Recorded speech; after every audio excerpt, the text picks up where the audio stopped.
Selamat pagi, perkenalkan saya Hani Setiawati, guru seni budaya tari, Sekolah Menengah Pertama Negeri 10 Yogyakarta.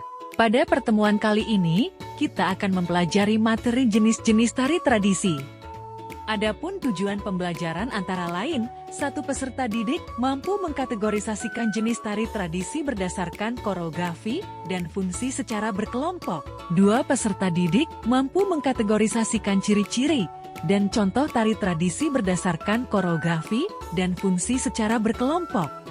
Materi yang akan kita pelajari pada pertemuan ini adalah jenis tari tradisional berdasarkan koreografi dan jenis tari tradisional berdasarkan fungsi.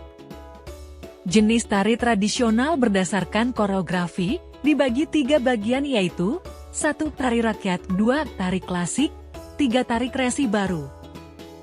Tari rakyat adalah tarian yang sudah mengalami perkembangan sejak zaman masyarakat primitif sampai sekarang. Ciri-ciri tari rakyat yaitu sederhana, tidak mengutamakan unsur keindahan atau norma atau aturan, biasanya mengandung kekuatan magis atau bersifat sakral, menekankan nilai-nilai kebersamaan. Contoh, tari jatilan, tari angguk, dan tari reog. Tari klasik adalah tarian yang telah mencapai kristalisasi keindahan yang tinggi dan mulai ada sejak zaman masyarakat feodal, atau tarian yang dipelihara di istana raja-raja dan bangsawan yang telah mendapat pemeliharaan yang baik. Ciri-ciri tari klasik yaitu tumbuh dan berkembang di dalam lingkungan keraton atau kerajaan bangsawan, memiliki aturan pakem patokan baku, memiliki nilai estetis keindahan yang tinggi, setiap geraknya memiliki makna atau arti. Contoh, tari bedaya, tari serimpi, dan tari kelana raja. Tari kreasi baru adalah tari yang mengalami modernisasi yang timbul karena untuk memenuhi cita-cita gerakan romantis yang bertujuan untuk ekspresi dan desakan batin. Ciri-ciri tari kreasi baru yaitu koreografinya berpijak dari tari rakyat atau tari klasik sebagai hasil dari kreativitas penciptanya, bukan tari yang bertujuan melengkapi upacara adat atau ritual kebudayaan, lebih memprioritaskan pola gerakan sebagai hasil eksplorasi, menampilkan kebebasan dalam berkreasi. Contoh, tari merak dari Jawa Barat, tari yapong dari Yogyakarta. Jenis tari tradisional berdasarkan fungsi dibagi menjadi 3, yaitu 1. Tari upacara atau ritual, 2. Tari pergaulan, 3. Tari pertunjukan atau tontonan.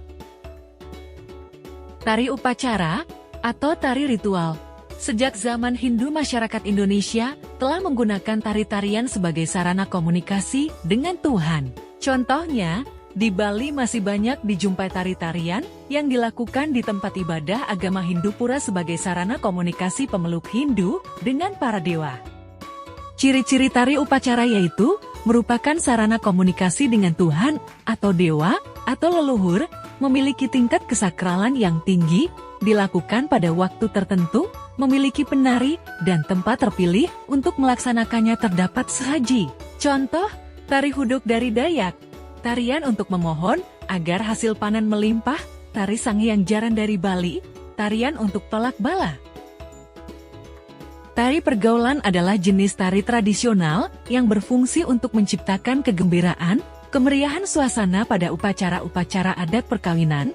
Pada intinya, jenis tari pergaulan adalah berupa tarian berpasang-pasangan laki-laki dan perempuan.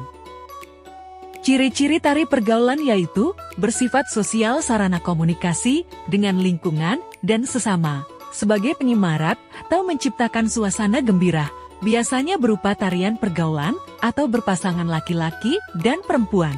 Contoh, tari Zapin dari Riau, tari Tayub dari Jawa Tengah. Tari pertunjukan atau tontonan, jenis tari yang berfungsi sebagai tari pertunjukan atau tontonan yaitu jenis tarian yang dihadirkan hanya sebagai hiburan semata. Dengan menyaksikan atraksi-atraksi pada sebuah tarian, diharapkan penonton akan merasa terhibur. Tari sebagai seni pertunjukan, penyajiannya selalu mempertimbangkan nilai-nilai artistik sehingga penikmat dapat memperoleh pengalaman estetis dari hasil pengamatannya. Ciri-ciri tari pertunjukan yaitu menyajikan nilai estetik yang tinggi untuk menarik minat penonton, bertujuan sebagai sarana tontonan, bukan tari yang bertujuan melengkapi upacara adat atau ritual kebudayaan. Contoh, sendera tari Ramayana, tari golek ayun-ayun dari Yogyakarta.